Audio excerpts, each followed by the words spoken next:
Bueno, buenas tardes, Buenas bienvenida Inés, tardes. bienvenida. Hoy le damos la bienvenida a Inés Bortagaray. Ahora la voy a dejar hablar a ella, por supuesto, pero antes quiero agradecer, como siempre, a la dirección de la Fundación FUCAC y al personal, a Valeria, Teresa, si me olvido de nombres, pido disculpas, pero nos sentimos tan cómodos como siempre con la atención que nos dan. Y además a Celia Bramavicio, la productora de todo este ciclo. Vamos a estar un martes cada mes con distintos autores, escritoras, escritores de distintas edades, que se dedican a distintos géneros literarios. Va a haber dramaturgos. Hoy estamos con una escritora que también es narradora, pero es guionista, y andás a ver cuántas otras cosas más. Y la idea es dar un panorama lo más diverso posible de lo que se está produciendo en Uruguay. Por supuesto que con un año no nos va a alcanzar, pero si el ciclo sigue funcionando, seguimos integrando autores para dar un panorama y tener la posibilidad de una charla informal con ellos. La idea es que hablen de su obra, en realidad es que hablen de lo que tengan ganas, por supuesto, ¿no? No le voy a cerrar el micrófono a Inés si cambia de tema, pero la idea es que nos hablen de toda su obra, de sus influencias, de su vida, de lo que opinan de la literatura.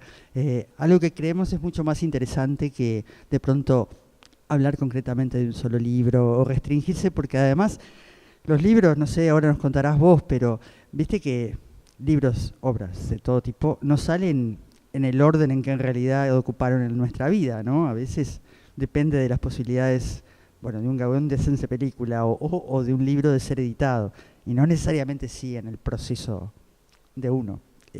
Hay libros más viejos que están atrás y que todavía están esperando.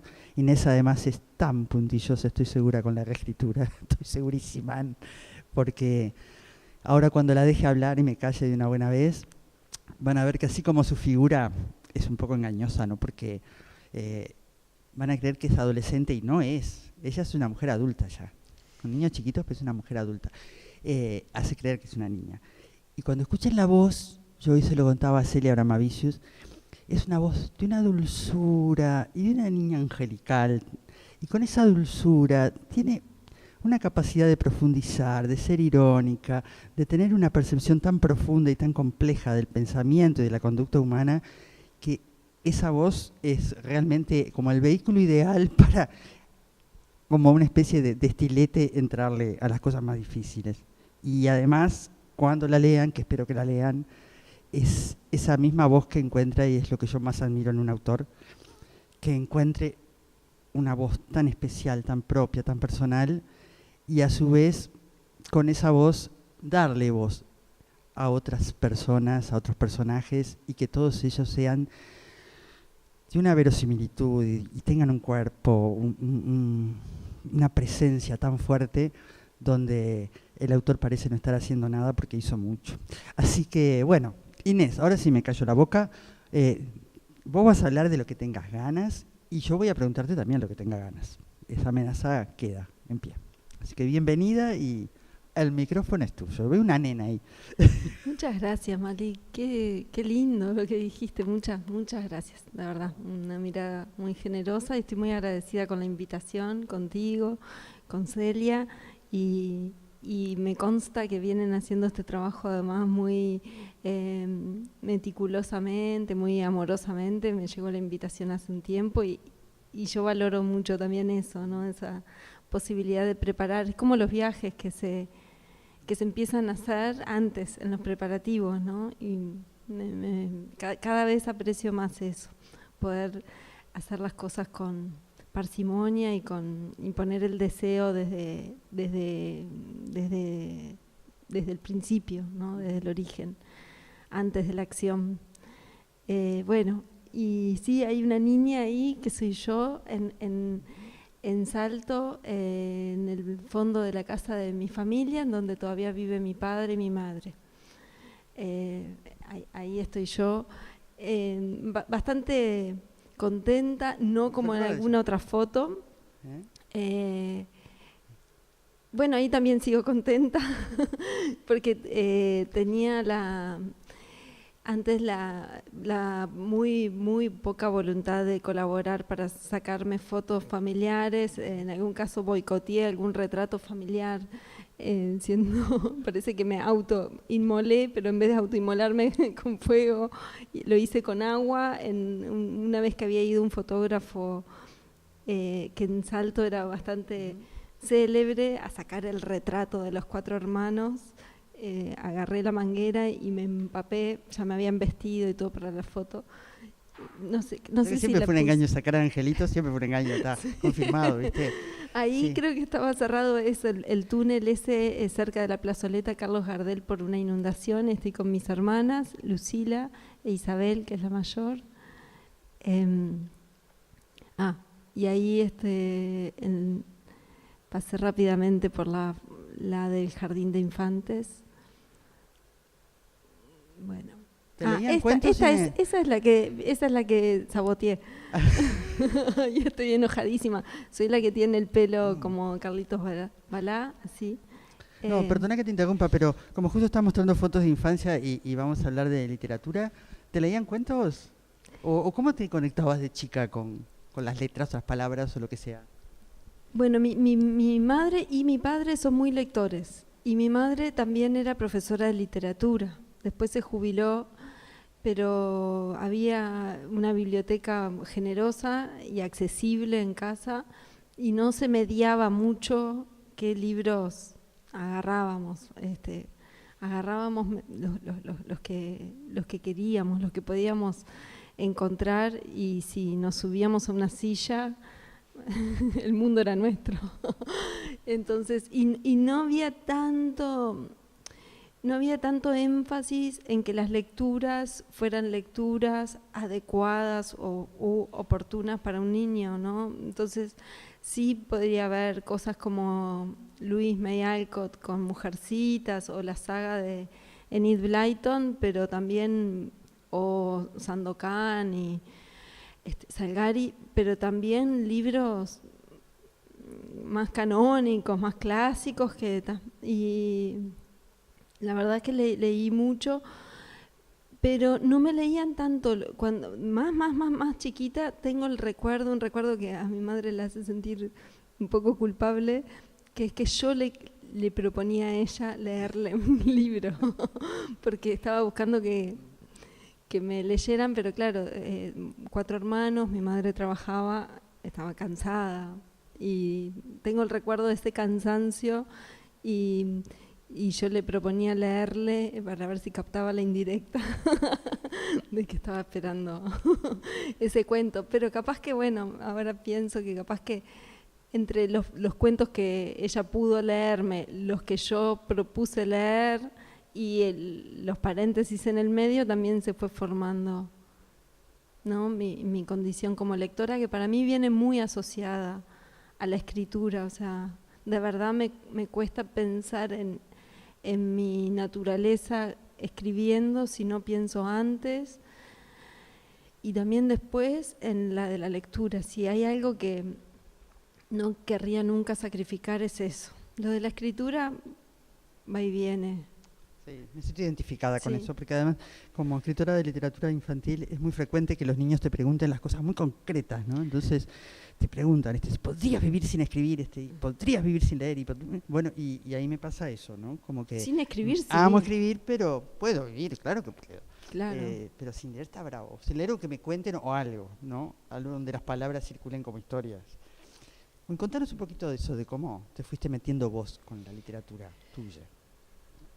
Bueno, yo lo que tenía era un presunto talento, digo presunto, porque se me daba bien el tema de las redacciones escolares, que no sé si te pasaba lo mismo. Pero se me daba bien, pero las odiaba. Nunca sabía qué escribir ahí. Escribía, pero no. A mí me gustaba y yo creo que hacía unas redacciones un poco demagógicas ahora. Eres alcahueta de las maestras. No, yo odiaba a las maestras también, por eso me costaba. No sé si demagógicas como de ser muy alcahueta, pero sí por ejemplo, había una colección de libros en casa que se llamaba Soy un lápiz, soy un árbol, soy...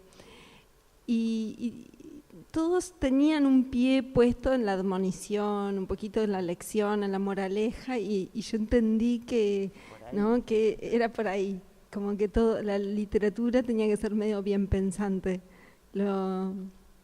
Fue un aprendizaje demasiado rápido y brusco para mí, entonces hacía como unos pequeños textos que terminaban bien o que trataban de mostrar, sí, eso, la parte más fabulada de la moraleja. Hacía redacciones buenas, para las maestras consideraban que eran buenas y eso a mí me estimulaba y también me regalaban los diarios íntimos o cuadernitos en donde yo hacía mis cuentos. Tuve una época más nativista, gauchesca, que donde escribía sobre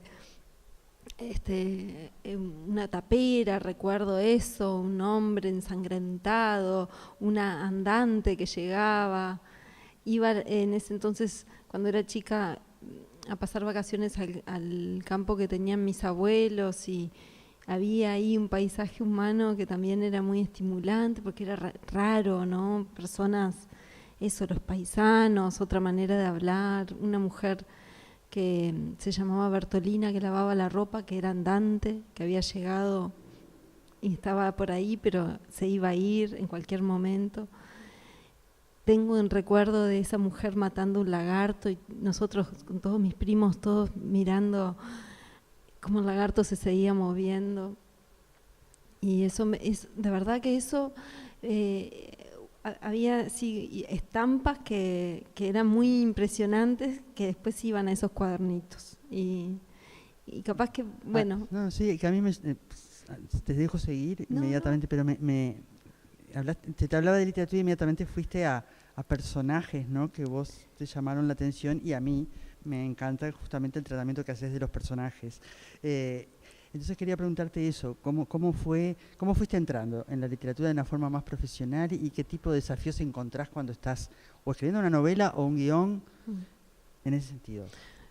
Yo después lo que pasa que en el recorrido de la escritura hubo muchos años en donde no escribí nada y tomando un atajo y yendo como a un tiempo más presente, podría decir que fue cuando entré en Montevideo, cuando empecé a trabajar, más o menos en el año 97, una cosa así. Le hice una entrevista a Mario Lebrero y empezamos una relación de amistad y me sumé al taller. Y en el taller de Lebrero fue que también retomé la senda de la escritura y ahí publiqué en el sello con Cauce Editorial, había salido esta colección que se llamaba De los Flexes Terpines, que dirigió él, y hubo un volumen que fue mi primer libro y que recogía algunos textos que habían nacido durante el taller, otros que no. Y después de este libro escribí otro y no tardé tanto entre el primero y el segundo. El segundo se llamó Pronto es listo ya.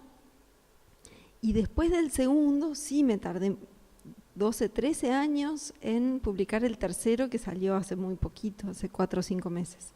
Entonces, y en el medio sí empecé a explorar más el mundo del cine, a escribir guiones, y la parte profesional para mí está más sustentada en los guiones. La literatura corre por otro carril para mí, mucho más, más difícil de llevar de las riendas, la verdad, mucho más indómito. Escribo, he estado siempre escribiendo, pero me ha costado a veces encontrar el rumbo dentro de lo que escribo, qué es lo que está, qué vida tienen esos textos, si están condenados a ser breves y a veces inconclusos, y algo de eso y de todos esos accidentes que padecí entre el segundo y el tercer libro, hablé en un prólogo que está en el tercer libro. O sea, yo quise desnudar un poco cuáles habían sido esas dificultades que yo había tenido, porque entiendo que también lo sinuoso del proceso creativo puede ser también parte de una obra, ¿no? Que también puede ser como medio la parte de atrás, las bambalinas, digamos, de una obra, y entonces lo incorporé en el libro esto. Sí, que además en ese libro que A mí, por ejemplo, no, lejos de preocuparme que haya tanta distancia entre uno y otro, yo creo que es como, puede haber gente que en 6 meses haga enormes procesos, pero a veces cuesta un poco creerlo.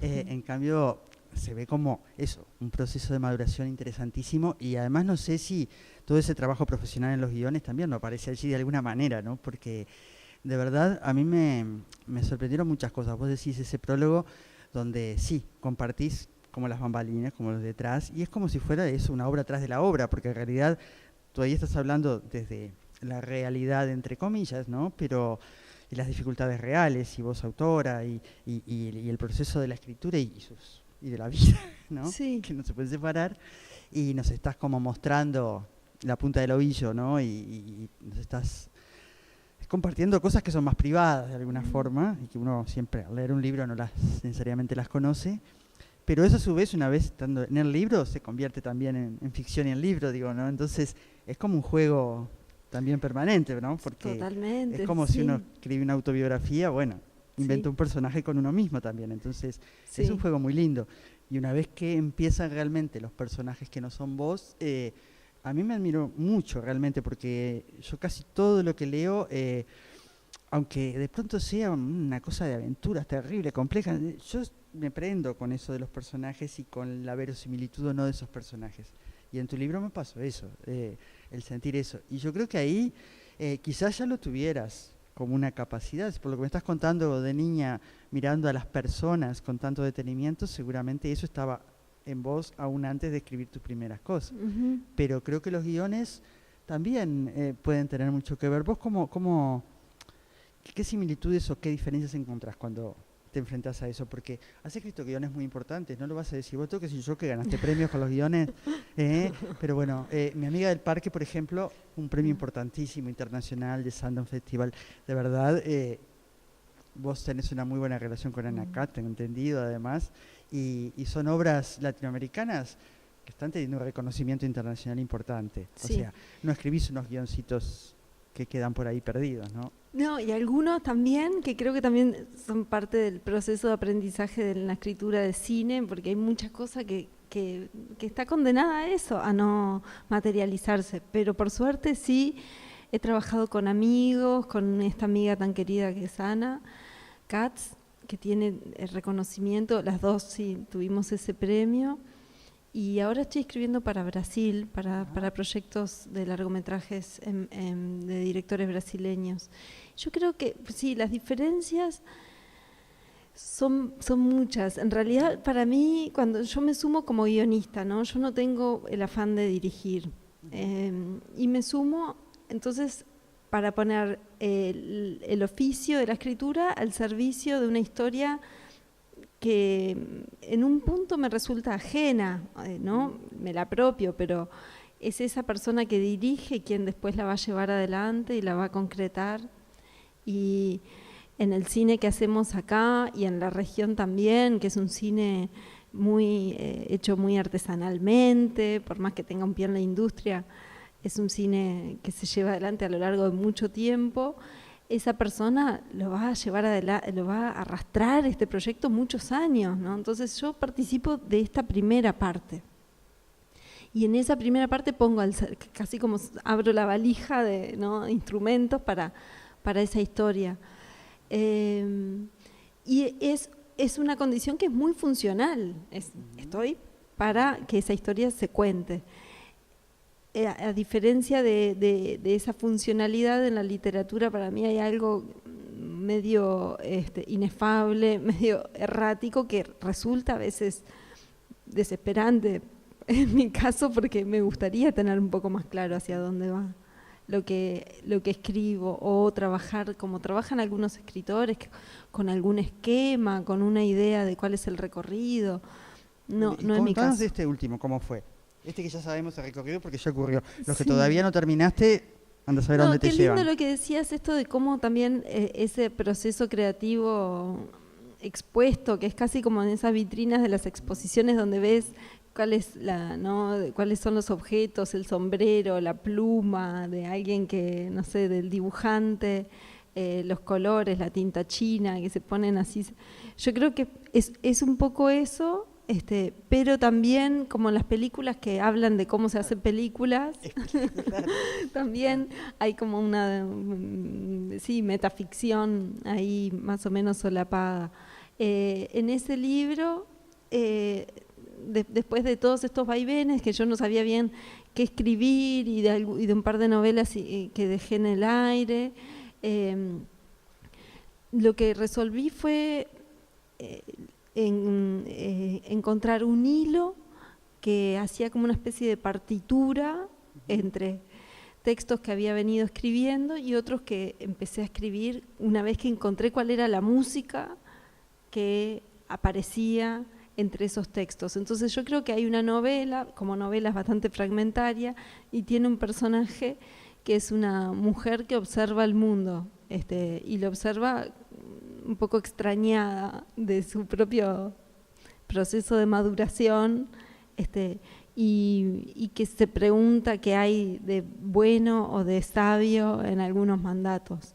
Básicamente creo que tiene que ver con eso. Y hay una materna, también hay niños, está el barullo de la vida cotidiana y también hay memoria, y entonces y ahí se vuelve a salto. Sí, a mí me pasa que, como vos decís, ¿no? Esa angustia, bueno, igual, los lectores agradecidos que he sufrido, el resultado es bárbaro. Pero siento como que hay de verdad, como mucha vida atrás de esos textos, ¿entendés? Como que si me pusiera a conversar contigo, seguramente vos entendiste una cosa de lo que me escribiste, yo voy a entender otra. Esos textos que de verdad se dejan leer de mil maneras. Y eso es hermoso.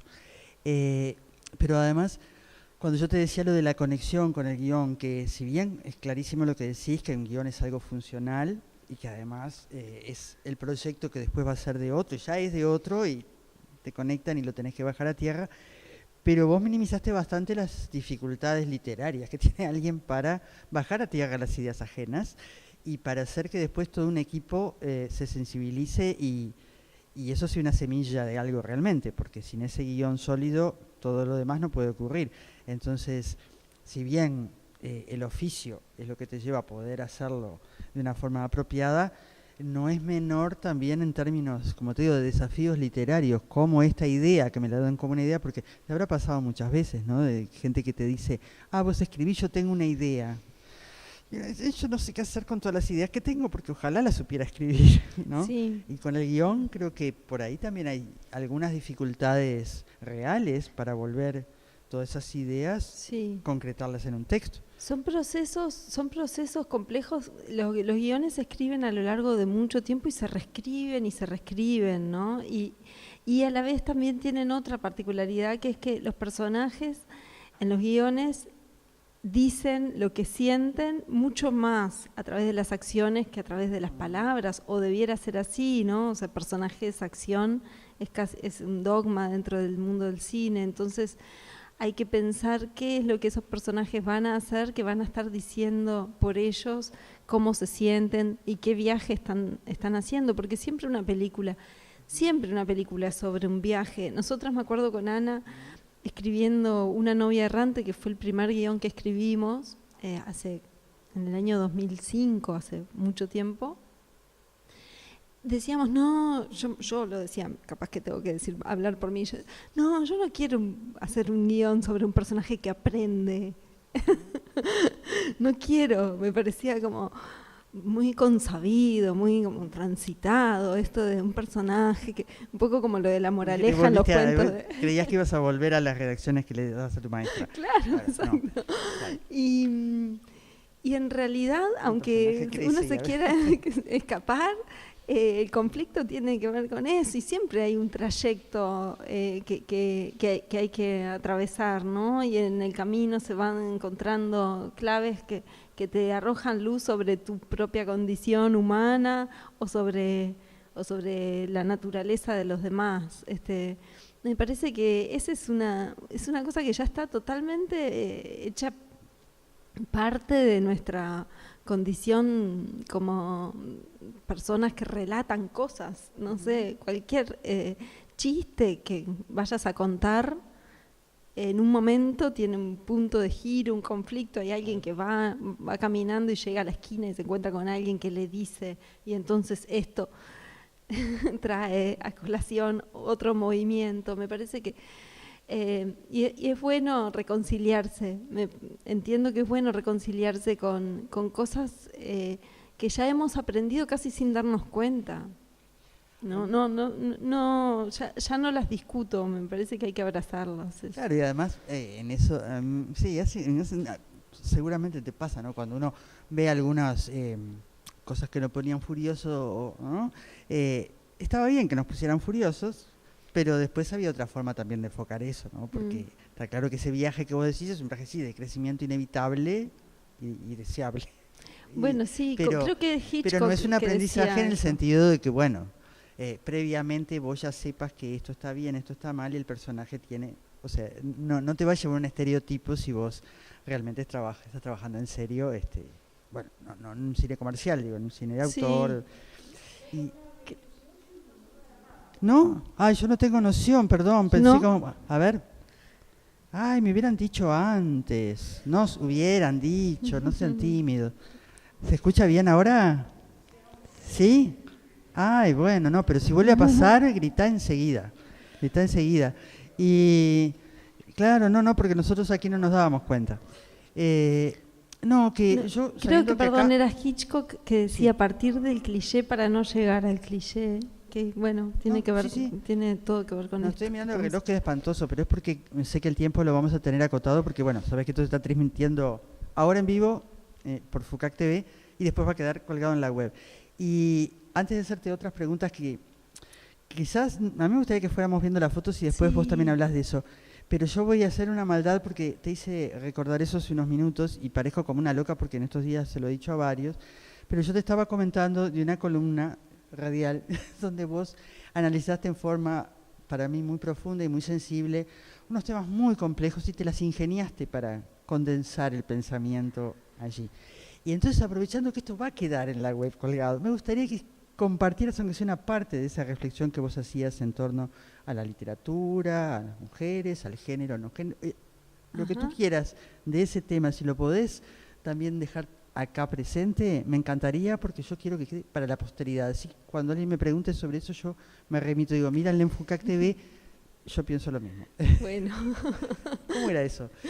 Bueno, eso, lo que yo intenté contar ahí en esta columna, que decís que es una columna que tengo cada 15 días y que disfruto mucho haciendo, la verdad, con Joel Rosenberg y con el sueco Leiva.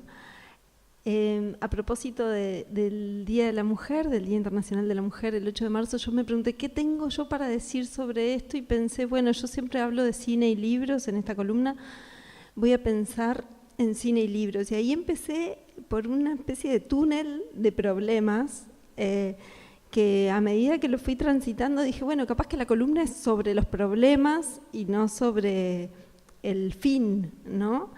Sobre el cine y libros. Tengo que hablar de cine y libros, pero como un universo que ahora está en jaque, o en una situación de incertidumbre, porque ¿de qué tengo que hablar? De cine hecho por mujeres, de personajes femeninos, de literatura hecha por mujeres, de personajes femeninos, pero ¿qué pasa con los personajes femeninos escritos por grandes autores hombres?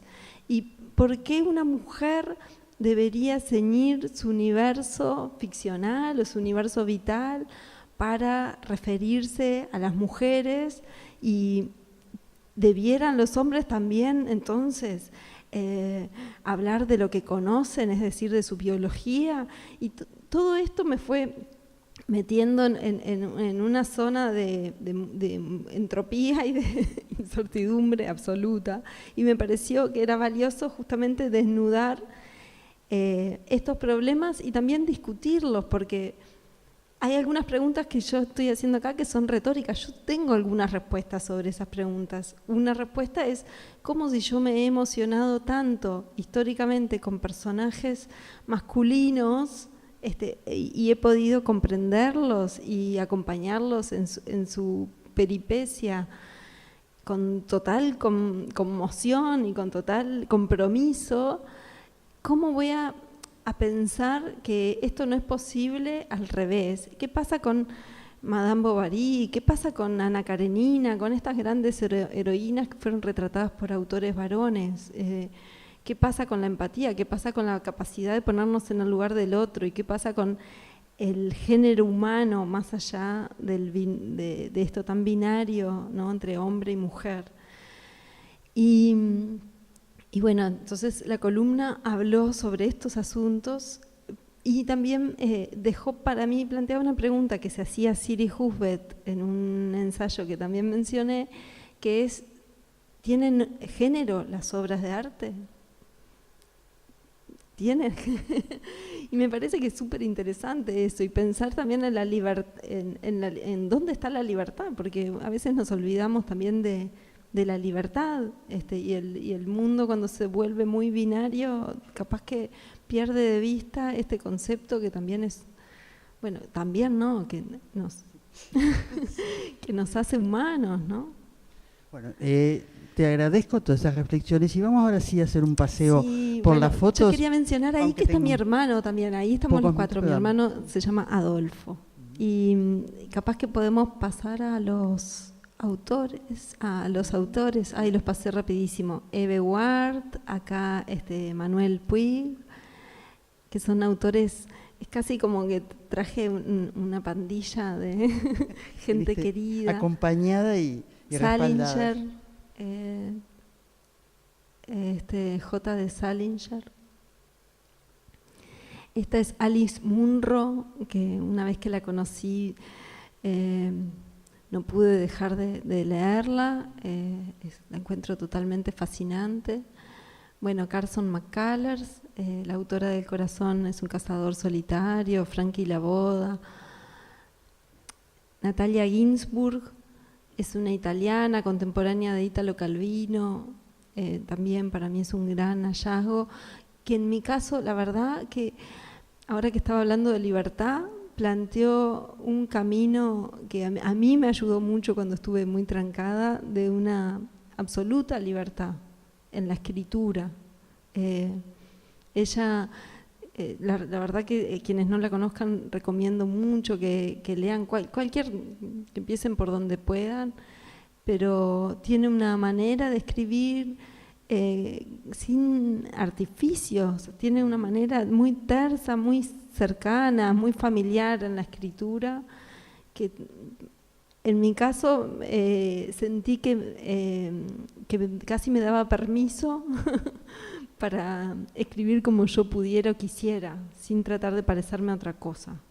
Me parece interesante eso que decís. A mí me pasó con la literatura infantil, el leer determinados autores importantes de literatura infantil contemporánea, cuando la literatura infantil también se sacó los corsés y se escribió como se quería. Y así como me vino un primer entusiasmo enorme de encontrarme con ese universo tan rico, tan libre, me vino inmediatamente la contrapartida del susto de por qué estaba viendo que había tanta libertad ahí, y eso quería decir que no la estaba viendo en el resto de la literatura. Y de verdad, hasta hoy no tengo una respuesta para ver qué nos pasa a los adultos con la literatura llamada para adultos, porque la literatura, así como no tiene género, no tiene edad tampoco, es literatura o no es literatura. Pero de verdad, eso que acabas de decir y de elogiar en esa autora y de buscar vos misma, creo que es un tema que da para mucho, porque ¿qué nos pasa para no tener esa libertad? ¿Qué tipo de reglas o de modelos de escritura queremos seguir o creemos que debemos? Eso de darse permiso, ¿verdad? Es raro que uno sienta que tiene que darse permiso. Sí. Da alivio, pero también preocupa por qué creía que no tenía permiso. Totalmente, pero creo que ahí está la historia del arte, ¿no? Con estos maestros que uno se va encontrando para darnos ese viento que necesitamos, ¿no? Para movernos. Quiero decir que uno se puede aliar también, ¿no? Puede encontrar en la música, en el cine, no necesariamente si escribe en la literatura, pero están esos casos que yo creo que hacen casi como parte de la genealogía afectiva que uno, ¿no? tiene, o creativa. Está mostrando casi todos, ¿no? Sí.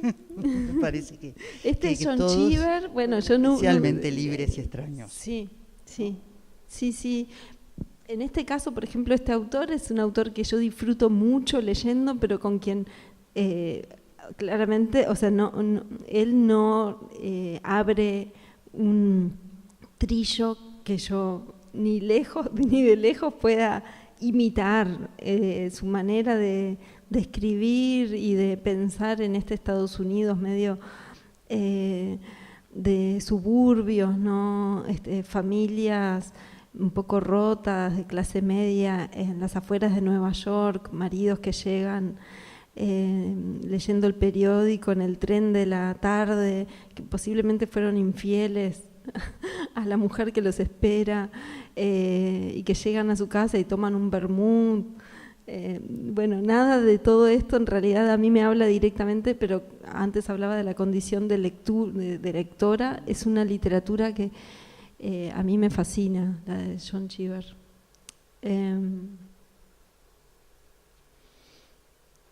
Bueno, Quiroga. Esta señora se llama Edna O'Brien.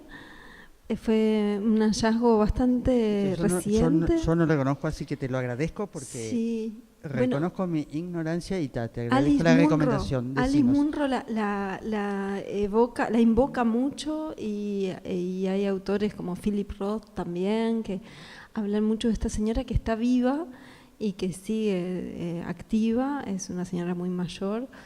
Leí de ella 2 libros, Chicas felizmente casadas, que es parte de una trilogía, y otro que se llama Agosto, y sí, tiene una gracia y una ironía descomunales, imponente. Y, bueno, pasé rápidamente queremos y lo por reconocemos Felisberto. a Felisberto. No, me quedo con Felisberto mejor. Felisberto Hernández. Bueno. Bueno, y ahora que estamos ya, ¿no?, sobre la hora de terminación, nos dejás así como nos recomendaste esas novelas, algunos libros en particular que vos como lectora nos digas, bueno, estos ténganlos presentes, y algunas películas porque tenés un ojo que realmente también aprecio como indicación. ¿Qué me dirías? ¿Qué nos dirías? A ver. Bueno, no tenés por qué elegir uno solo, ¿viste? Yo eso ahí te doy varios. No, en literatura, bueno, ya que estamos mirando la foto de Felisberto, yo creo que cualquier colección de cuentos, pero si puede estar por ahí El balcón, genial, porque El balcón creo que es un cuento totalmente esplendoroso. En literatura también lo último que he leído es estas mujeres. La verdad que he estado con Natalia Ginsburg, medio bailando entre Ginsburg, Munro y Edna O'Brien. Y en cine estoy un poco desactualizada. A mí me gusta mucho, porque soy, la verdad que como también como lectora, tampoco, no seas mala. Bueno, por eso, no. Como lectora y como cinéfila, soy bastante asistemática y desactualizada. Entonces me voy para atrás, me voy para adelante, no es que vaya siendo... No queremos novedades, porque para eso ya, al contrario, estamos sobrados de vidrieras que después sacan las cosas, no. No. Novedades entonces, no, cosas buenas que vos digas, ¿no viste esto? Entonces cualquier película de Ozu, que me encanta, japonés, y que habla de las familias y de gente con vidas aparentemente comunes y corrientes, pero con una densidad y a la vez también una proximidad. No imaginen películas que son inaccesibles. Cualquiera de Ozu es muy cercana desde una afectividad también muy tersa, muy próxima. Yo creo que hay algo con eso, ¿viste? Que es muy parecido a lo que puedo decir de Ozu, a lo que dije de Ginsburg. No es casualidad. Bien, bueno, lo vamos a tener que dejar por acá, por eso, los tiempos televisivos, aunque no se note que estamos en la televisión, estamos. Bueno, te agradezco montones que hayas venido. Como ahora estás con este libro tan reciente de cuántas aventuras nos aguardan, no sé si ya estás embarcada en muchas otras aventuras. ¿Estás con alguna concreta escribiendo ahora o varias? ¿Cómo sos? ¿De escribir varias o una? No, estoy escribiendo, pero todavía no sé bien ni qué aventura. Nombre, ni para dónde va, no sé qué expedición llevaré con esto que estoy escribiendo, pero sí estoy escribiendo. Bueno, nos veremos cuando decidas que está pronto para ser visto. Bueno. Y nada, te agradezco un montón, Inés, de verdad es un placer conversar contigo. Y bueno, a los demás, si la quieren seguir conociendo, allí están sus libros que hablan por ella. Y además, nada, como son buenos libros, son eso, no tienen que ir con cartelito al lado de explicaciones. No precisarían de Inés para aprovechar sus libros. Así que bueno, muchísimas gracias a todos y nos veremos el martes del próximo mes, el 23 de abril, ¿no?